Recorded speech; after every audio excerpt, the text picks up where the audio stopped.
খেলা তো হবে, খেলাটার নাম দুরন্ত খেলা।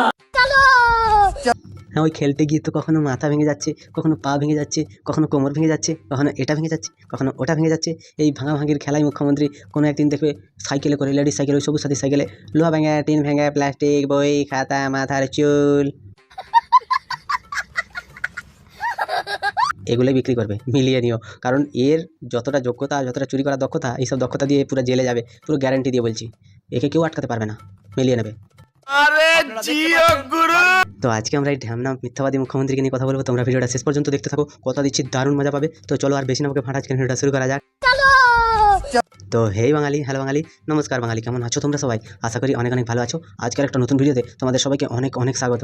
এই সময় বলছো সব লোককে 9000 লোককে হজে পাঠিয়ে দাও। এটা কিন্তু অন্যায়, ঘোরতর অন্যায়। দিদিকে না জানিয়ে তোমরা হজে পাঠিয়ে দিচ্ছ লোকেদেরকে। দিদিকে জানালে দিদিও তো যেত। যেরকম করে রেড রোডে তিনি গিয়ে মোল্লাদের বউদের মতো হিজাব পরে বসতে তিনি আল্লাহর কাছে দোয়া করতেন, সেরকম করে তিনি করতে চাইছেন।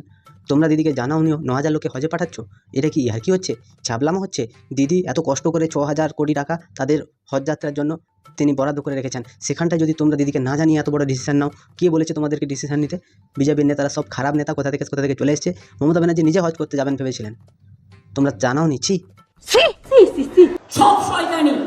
আমি হজে যারা যেতে চান সবার ব্যবস্থা আমাদের হজ কমিটি করবে। হ্যাঁ একদম, আপনারা যারা হজে যেতে চান সেই হজ কমিটির প্রধান আমাদের মাননীয় মমতাজ বেগম, তিনি করে দেবেন। কেন আপনারা চিন্তা করছেন?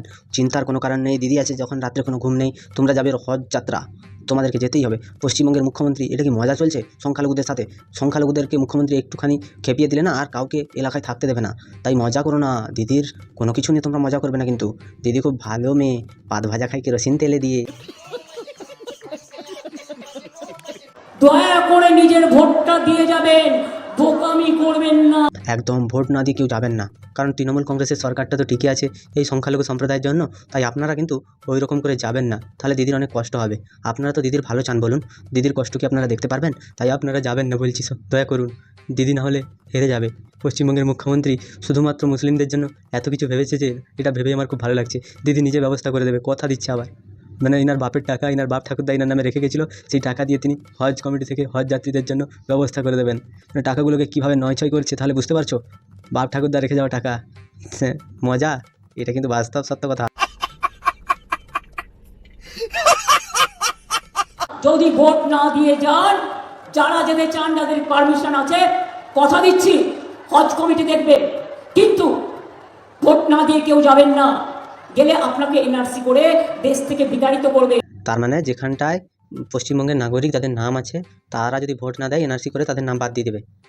এটা মানে পশ্চিমবঙ্গের সাধারণ মানুষ যে পড়াশোনা শেখেনি, তাকে বললেও না, সে মুখে মুতে দিয়ে চলে যাবে।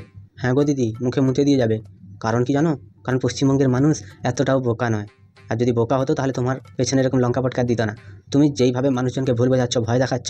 একটা মানুষ সে যদি কোনো কারণে ব্যাঙ্গালোরে বা হায়দ্রাবাদ যেখানটায় হোক গিয়ে চিকিৎসা করাচ্ছে, বা ওড়িশা বলো, সেইখান থেকে সে আইসিইউ থেকে বেরিয়ে এসে ভোট দেবে, নাহলে এনআরসি করে তার নাম বাদ দিয়ে দেবে। মজা চলছে। পশ্চিমবঙ্গের মানুষকে ঠকাচ্ছ, ভুল বোঝাচ্ছ। এতদিন তো তাই করে এসছো। আগে রক্তটাকে ঠিক করো, তারপরে নিজে ঠিক হবে। তোমার রক্ততেই দোষ আছে, যতদূর আমি বুঝতে পারছি। তখন কিন্তু আমায় দোষ দেবেন না। হজের অনেক টাইম আছে, প্রতিবার ভোটের সময় ফেলে, যাতে এখানকার লোক ভোট দিতে না পারে। হ্যাঁ, ভোটের সময় মাননীয় মুখ্যমন্ত্রী চান যে সবাই ভোটটা দিন। এটা মুখ্যমন্ত্রীর এই দয়া করুণা দেখে আমি অভিভূত। পশ্চিমবঙ্গের বেকার যুবক যুবতীদের অ্যাকাউন্টে ভোটের ঠিক 1 মাস আগে স্কিম লঞ্চ করে তাদের অ্যাকাউন্টে টাকা দিয়েছে। তাই ভোটটা তো তৃণমূলকে দিতেই হবে, তাই না? চাকরি পাক কি না পাক, তৃণমূলকে ভোট দিতে হবে।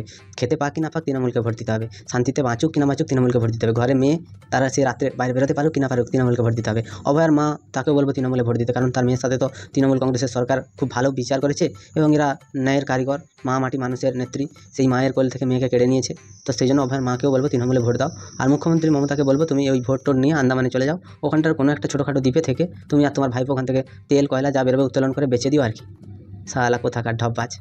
তোমার মনের ভিতরে হইলো পাপ। এসব খেলবে এসব। কিছু কিছু মানুষ থাকে না, যারা বাইরে বল কুড়ায়, যারা খেলে তার থেকে বেশি, তারাই বেশি চিৎকার করে যে না আমরা সব পারি, আমরা সব করব, আমরাই মানুষের ভালো করছি। এই সব বলে বলে মোটামুটি পশ্চিমবঙ্গের মানুষকে বুঝিয়ে রেখেছে। আর বলছে খেলবো আসো। মানে ভোটে তিনি খেলতে চাইছেন, কোন খেলা খেলতে চাইছেন? রক্তের খেলা, রক্তের হোলি? আমার তো মনে হয় সেটাই। কারণ মাননীয়া তিনি পশ্চিমবঙ্গটাকে যে পরিমাণ তলানিতে নিয়ে গেছেন, আর মনে হয় না কেউ এরকম পশ্চিমবঙ্গের বারোটা বাজিয়েছে। ইনি শুধুমাত্র নিজের স্বার্থের জন্য পশ্চিমবঙ্গের সাধারণ মানুষের প্রাণ কেড়ে নেন। তিনি যেরকম করে হরগোবিন্দ দাস, চন্দন দাসের প্রাণ কেড়ে নিয়েছিলেন তার নিজের স্বার্থ চরিতার্থ করার জন্য, এখানেও তিনি তার স্বার্থ চরিতার্থ করার জন্য খেলার কথা বলছেন। এখানে মানুষ ভোট দেবে, শান্তি মনে ভোট দেবে, কোনো রকম কোনো গণ্ডগোল ছাড়ে, কিন্তু না, তিনি খেলাবেন। এমন বড় খেলোয়াড় তিনি, এই খেলতে গিয়ে ওনার যে কোথায় ভাঙবে এবারে ভগবানই জানে। তো তোমাদের কি মতামত তোমরা আমাকে একটু কমেন্টে জানিও। যদি ভিডিওটা ভালো লাগে লাইক করো, কমেন্ট করো, শেয়ার করো, সাবস্ক্রাইব করো, পাশে থাকা বেল আইকনটা প্রেস করতে একদম ভুলো না। সবাই ভালো থেকো, সুস্থ থেকো, সাবধানে থেকো, আর দেখতে থাকো বাংলা আর কোণে ঘর।